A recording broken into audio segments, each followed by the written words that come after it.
Егер алимент төлемей жүрсе, не істейсіз?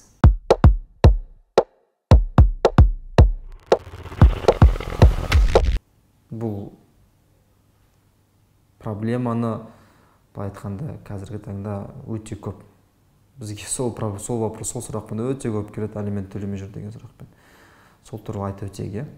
Сіздермен заңгер Шыныбаев Марғұлан, жалғастырайық.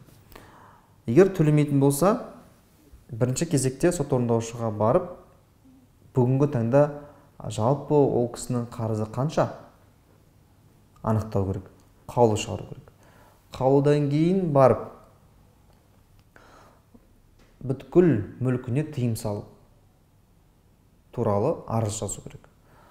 Шоттарына тыйым салу, жүргізу куәлігіне тыйым салу, шетелге шығуға тыйым салу сияқты жаңағындай бүткіл тыйымдардың бәрін салу үшін сот орындаушыға арыз жазу керек. Одан кейін, егер жауапкер орындамаса, алимент төлемесе, онда сіздер не істейсіздер? Арыз жазуыңыз керек сот орындаушыға, ол кісіні әкімшілік жазаға тарту туралы.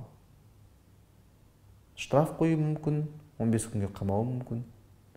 Одан кейін тағы да төлемесе, онда қылмыстық іс қозғау туралы арыз жазуыңыз керек. Сот актілерін орындамаған үшін қылмыстық кодексте Қазақстан Республикасының кәдімгі жауапкершілік көзделген, яғни қамаққа алуы мүмкін.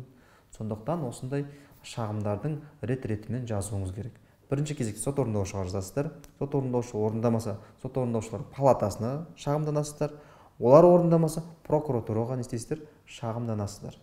Ал алименттің жаңағыда қалай сот бұйрығын шығару, қалай сотқа беру туралы мен осының алдыңғы видеода айтқам, мұқият қарап көрсеңіздер болады.